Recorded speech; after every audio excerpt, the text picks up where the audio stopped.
बहुत ज़्यादा बदलाव आता है बच्चों में।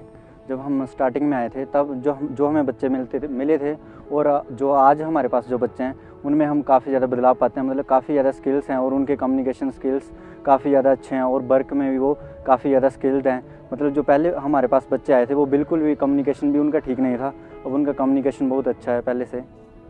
जैसे गेस्ट लेक्चर वगैरह होते हैं, बाहर से गेस्ट आता है और अपने फील्ड के बारे में बताता है उसके बारे में। और जैसे फील्ड विजिट होते हैं तो बच्चे बाहर जाके देखते हैं कि कैसे काम होता है इंडस्ट्री में।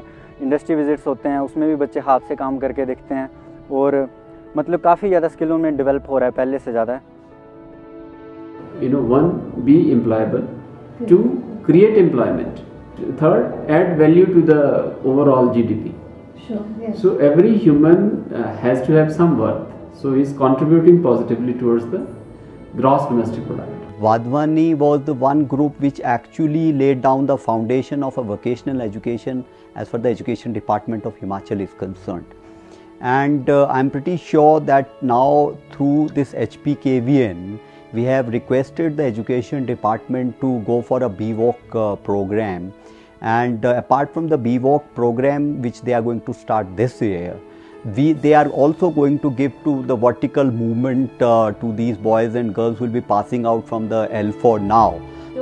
जो हेल्थ केयर सब्जेक्ट है वो एक ऐसा सबसे डिफरेंट सब्जेक्ट है अदर्स सब्जेक्ट से लेके। जो हमारे वोकेशनल एजुकेशन में जो हेल्थ केयर है इसमें हम बहुत सी चीज़ें हैं जो प्रैक्टिकली सीखते हैं। और अभी भी जैसे बच्चे जो हैं लैब में प्रैक्टिकल कर रहे हैं। हेल्थ केयर का जो अगर हम इस टाइम ये बोल सकते हैं कि बच्चे जो हैं बहुत स्किलफुल हो रहे हैं, उनको प्रॉपर एक्सपोजर मिल रहा है, बच्चे हॉस्पिटल्स में जा रहे हैं। इवन कि अगर इन बच्चों को जो ये तक नहीं पता था कि हॉस्पिटल में जाके स्लिप्स वगैरह कैसे कटवाते हैं, आज ये बच्चे इतने स्किलफुल हो चुके हैं कि हॉस्पिटल में जाके प्रॉपर तरीके से वो अगर इमरजेंसी पड़ती है तो उसको हैंडल कर सकते हैं। और इसका फ़ायदा का तो पहले हमें पता नहीं था, जस्ट हम कोर्स की तरह इसे देख रहे थे। बट जस्ट हमें जब से इसको पढ़ने लगे, इसको प्रैक्टिकल किया, हम बहुत जगह पे गए, फील्ड विजिट लगाए, एक्सपर्ट लेक्चर लगे हमारे।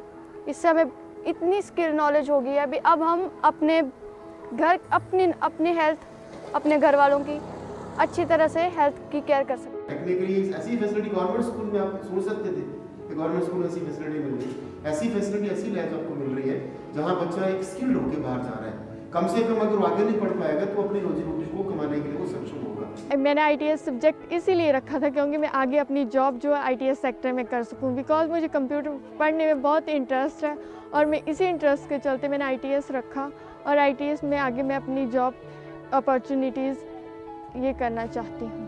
Our first batch which has come out last year and around more than 500 students who completed in around 7 vocational courses, and the majority, all of them got employed and few of them went to higher education.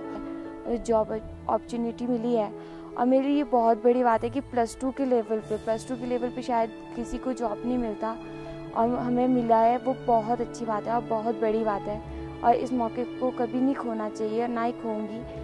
You can say that the students, they are skilled when they leave their higher secondary schools. They are skilled and they are able to get a job, easily job, which they would have been not in the normal span of their life. Not everybody can be an MBA, not everybody can be an engineer or doctor, but everybody can be a skilled laborer.